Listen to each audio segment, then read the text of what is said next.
ഇന്ന് നമ്മൾ തയ്യാറാക്കാൻ പോകുന്നത് സ്വാദിഷ്ടമായ പരിപ്പ് വടയാണ്. അതിനുവേണ്ടി ആദ്യമായി 2 കപ്പ് പരിപ്പ്, വടാപ്പരിപ്പ് അഥവാ പീസ് പരിപ്പാണ് നമ്മൾ ഉപയോഗിക്കുന്നത്. അതിൽ ഒരല്പം മാറ്റി വെച്ച് ബാക്കി ചെറുതായിട്ടൊന്ന് അരച്ചെടുക്കുക. 2 മീഡിയം സൈസ് സവാള ചെറുതായിട്ട് അരിഞ്ഞത്, 2 പച്ചമുളക് ചെറുതായിട്ട് അരിഞ്ഞത്, 1.5 ഇഞ്ച് നീളമുള്ള ഇഞ്ചി, വേപ്പില, ബാക്കി നമ്മൾ മാറ്റി വെച്ചിരിക്കുന്ന ആ പരിപ്പ്. ഇത്രയും സാധനങ്ങളാണ് നമുക്ക് ആവശ്യമുള്ളത്.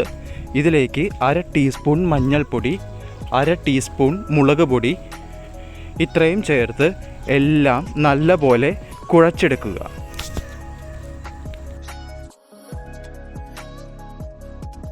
കുഴയ്ക്കുമ്പോൾ നമ്മൾ എക്സ്ട്രാ വെള്ളമൊന്നും ചേർക്കുന്നില്ല. ഈ ഒരു സമയത്ത് തന്നെ 1/2 ടീസ്പൂൺ ഉപ്പ്, വേണമെങ്കിൽ കൂടുതലും നിങ്ങൾക്ക് ചേർക്കാം.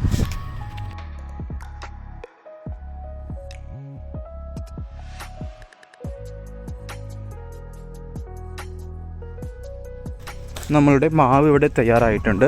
ഇനി ഇത് ഉപയോഗിച്ച് എങ്ങനെ പരിപ്പ് വട ഉണ്ടാക്കാമെന്ന് നോക്കാം.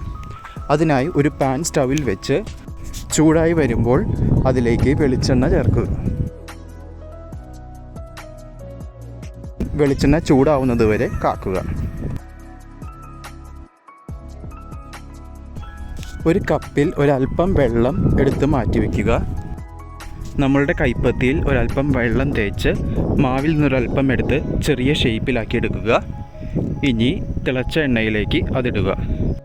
നമ്മളൊരു മീഡിയം ടു ഹൈ ഫ്ലെയിമിലാണ് സ്റ്റൗ വയ്ക്കുന്നത്.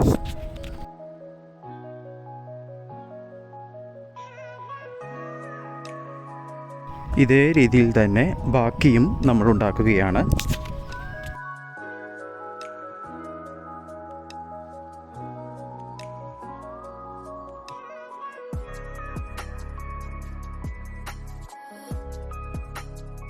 ഏകദേശം 1 മിനിറ്റിന് ശേഷം പരിപ്പുവടകളെല്ലാം ഒന്നുകൂടെ തിരിച്ചിടുക.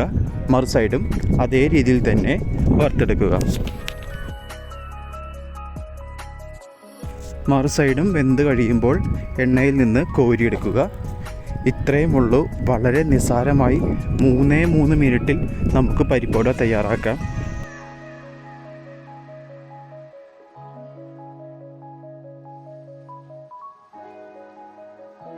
എല്ലാവരും ട്രൈ ചെയ്ത് നോക്കുക. ചാനൽ സബ്സ്ക്രൈബ് ചെയ്യുക.